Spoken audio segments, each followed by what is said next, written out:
না, এটা খুবই গুরুত্বপূর্ণ বিষয়। একটা হচ্ছে নাকা পয়েন্টের যে বিষয়, এখন কিন্তু যা গভর্নমেন্ট অফ ইন্ডিয়ার আমাদের কাছে যে অলরেডি একটা অ্যাডভাইজারি দেওয়া হয়েছে, ইভেন আমাদের এক প্রদেশ থেকে আরেক প্রদেশে ঢুকতে গেলে ওইখানেও কিন্তু যে আমাদের যে বর্ডারের মধ্যে যে নাকা পয়েন্ট আমি বলবো না, সেখানে চেকিং উঠিয়ে দেওয়ার জন্য বলছে। এবং সেই জায়গায় যে is of doing business, is of approaching, এগুলোর জন্য আদার টেকনোলজি ইউজ করে কীভাবে আমরা স্ক্যানার মেশিন লাগাচ্ছি, এবং তার জন্য প্রচুর পয়সার প্রয়োজন। তো এটা তো একটা বিষয়। আরেকটা হচ্ছে নাকা পয়েন্টটা আপনি খেয়াল করবেন, যখন একটা মানুষ যাচ্ছে কোথাও, তখন হঠাৎ করে আপনি দেখবেন একটা নাকা পয়েন্ট, তো এরকম আপনার পেছনে আরেকজন, এর পেছনে আরেকজন। আপনি যখন জানেন যে সাধারণ একজনের জন্য সাধারণ মানুষরা কিন্তু এই নাকা পয়েন্ট করতে গেলে প্রবলেম হয়। তো যেখানে যখন কোনো খবর পায়, পুলিশের তো এইগুলোই তো ট্রেনিং, যখন অন্য আরেকটা সেন্টার থেকে খবর পায় যে এরকম একটা গাড়ি যাচ্ছে, ওই সন্দেহবশত তখন কিন্তু নাকা পয়েন্টটাকে আটকানো হয়। কাজে এটার অ্যাডভান্টেজ ডিসঅ্যাডভান্টেজ আছে।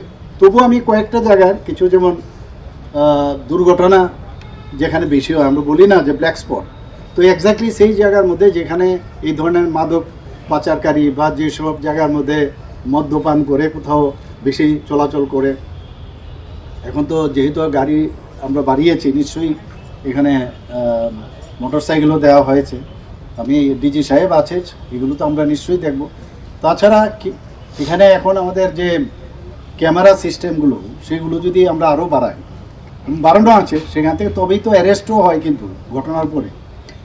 আর এগুলো তো অ্যাকচুয়ালি সামাজিক অবক্ষয়, এগুলো তো ওই অ্যাওয়ারনেসের মধ্যেই থাকতে হবে। গার্জিয়ানদেরও দেখতে হবে আমার ছেলে মেয়ে প্রপারলি ঠিক টাইমে ঘরে ফিরছে কি না, কোথায় আছে, কোথায় থাকছে। এগুলো কিন্তু এটা আমার মনে হয় একটা আন্দোলনই বলবো আমি। তো এই বিষয়গুলো একটু নজরদারিটা হচ্ছে মেইন। তো নিশ্চয়ই আমি বলবো পুলিশ সিস্টেম যারা আছেন সবাইকে বলবো। আমি নিজেও এই বিষয় নিয়ে অনেকবার কথাবার্তা হয়েছে, বলবো। এবং এরকম হওয়া উচিত নয়। মানুষ তো নিরাপত্তা চায়। এখন দেখা গেল, আর আজকাল তো মুশকিল হয়েছে, কেউ তো যেমন আগে তো ড্রিঙ্ক করতো সেটা বোঝা যেত, এখন তো যে ধরনের নেশা, তো ড্রিঙ্ক করেছে কি না বা সেই নেশাগ্রস্ত কীভাবে আছে, এখন তো ইন্ট্রাভেনাস ইঞ্জেকশন নিয়েও নেশা করে, তো এখানে গন্ধও পাওয়া যায় না, বোঝাও যায় না। তো এই ধরনের চ্যালেঞ্জগুলো কীভাবে মোকাবেলা করা যায়, এগুলো নিয়ে নিশ্চয়ই কথাবার্তা হবে।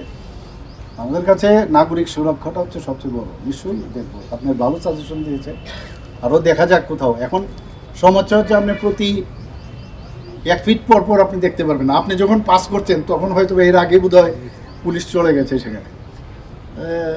কিন্তু বেস্ট হচ্ছে যদি এই ধরনের টেকনোলজি ইউজ করা যায়।